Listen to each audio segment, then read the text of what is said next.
Cybersecurity experts suggest going to the livelihood source of online harassers by contacting employers.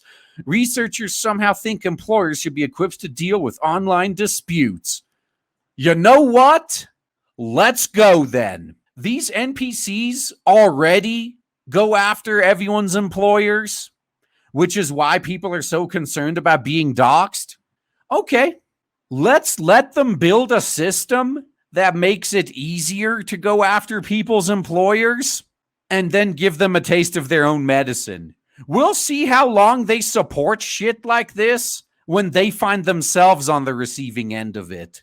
You know, kind of like how if you see someone on Twitter trying to rally up a mob to false flag somebody else, you should report that person for targeted harassment because that's exactly what they're trying to rile up. And it'll be the same thing. Like this thing combined with things like Real ID for internet access or to have a social media account, this isn't going to go the way they think it's going to go. See, what they imagine is they're going to be able to get all the alt-right Nazis, which is everyone to the right of Stalin. They're going to be able to get them made unemployed and homeless, and it's going to be great. Oh, they're finally going to be kicked off of the internet, and we'll have our paradise. Here's what's really going to happen. People like us are going to do, well, what I'm already doing, honestly, and just stop interacting with these crazies. Every time one of these crazies comes across my mentions, I just block them now. I'm not going to take the bait. They don't want a conversation. They want to lecture me, and if I don't listen and believe, they're going to poke me into saying something they can report me for and get me suspended. I know how this game is played. So as soon as they come across my timeline, I just immediately block them. And what policies like this are going to do is make sure that everyone else does the same thing. So in reality, all of us are just going to stop interacting with these lunatics completely. And then they're going to be looking out for victimizers, oppressors, if you will, to complain about. All they see is their quote unquote friends and allies. And they're going to start reporting each other. Oh, just wait until the Real ID stuff kicks in too. And all of these lunatics end up getting doxxed. And the people they've been harassing all these years have all their info. Things are going to be very interesting. Meanwhile, people like me, and I'm sure most of you listening, we're just going to cancel our social media accounts because that's the line for me. If I had to dox myself to use Twitter, well, I guess that's the last time I'm using my Twitter account. Account's terminated. All the rest of these guys, these professional victims, they're going to keep using it. And we're not going to be there for them to blame all their problems on. And so they're going to turn on each other. And then I'm willing to bet maybe give it 1 month tops. And the same people who were pushing for this, who were pushing for Real ID on the internet, who were pushing to make it easier to get people fired from their jobs, these same people are then going to be crying about, this disproportionately hurts women and minorities, once they find themselves on the receiving end. And I cannot wait to see it. Cybersecurity self-professed experts have launched an initiative telling all companies to create a system where their employees can be reported for online abuse. Let's do it. Let's start reporting all the NPCs every time they show up and start calling us Nazis. The initiative, called Respect and Security, was launched on Tuesday by 2 cybersecurity self-professed experts.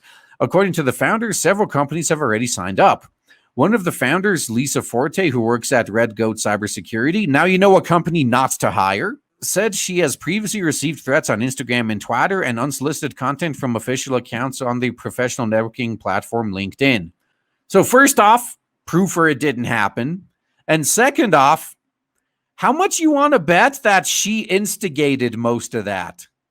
She claims she received threats on Instagram and Twitter. How much you want to bet that in both of those cases on both of those platforms, she instigated a fight and got blowback and then cried about it? This is why I say just don't interact with these lunatics anymore. Just block them, mute them, Whatever you do, just don't respond. Don't take the bait. According to Respect and Security, the best solution is to target the user's livelihood and go directly to their employer. They'll be singing a completely different tune when they find themselves on the receiving end. I can guarantee you that. They say the approach used by social media platforms on reported harassment, a combination of human reviewers and AI, is not always effective. Well, especially since even their human reviewers are NPCs. For a lot of people, it's a no man's land, Forte told the Big Black Cock. That's what made the internet great. Letting people like you in, refusing to gatekeep, was the biggest mistake we've ever made. It can feel like the platforms do nothing, the police don't do a lot, lawyers are expensive, and the publicity illegal action generates can be negative. Well, just wait until someone uses your own system against you and gets you fired. We'll see what happens. She added, the best solution we have, if the culprit is identifiable, is to approach their employer. Once again, I can't wait until someone does this to you. We'll see if you keep supporting it. We're not saying a company is liable for the behavior, but it will be able to decide the most appropriate way to deal with it, which may be offering support rather than disciplinary. So here's the thing. I've said before that given the people I work for, I don't think they'd care if I hurt a bunch of idiots' feelings on the internet.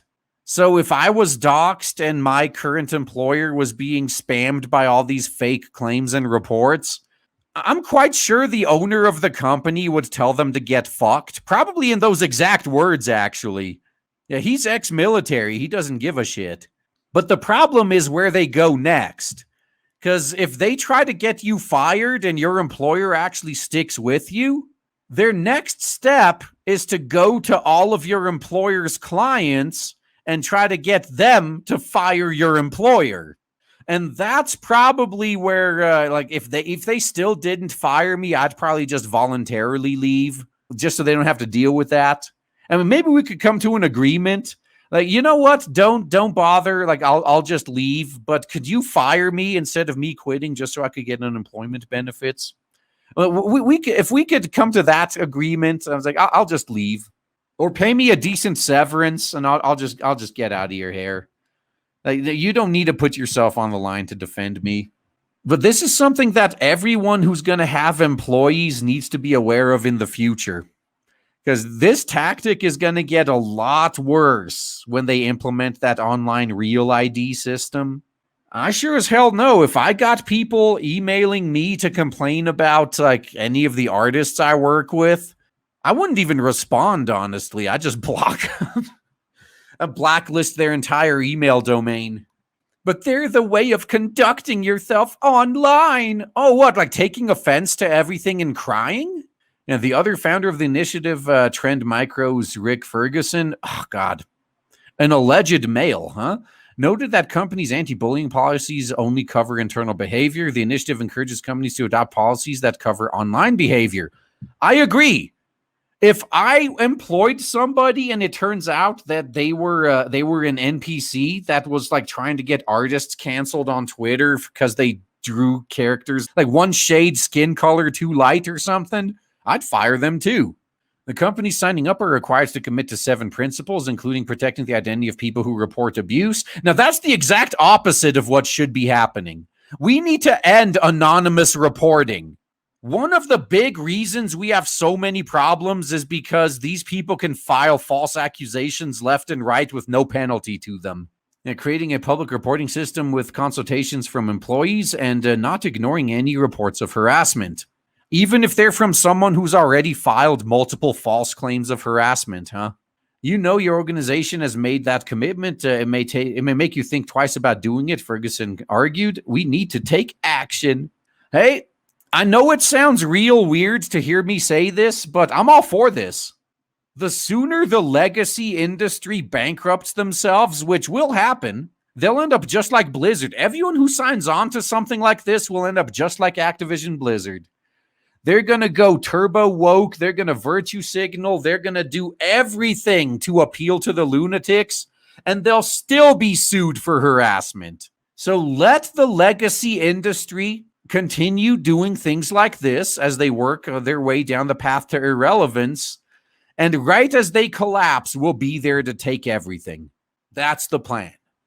Oh man, I am so excited to tell you guys right now that finally, after about a year of build-up and shilling, we have launched Blade Devil on Indiegogo, and so far it is doing so well thanks to awesome people like you.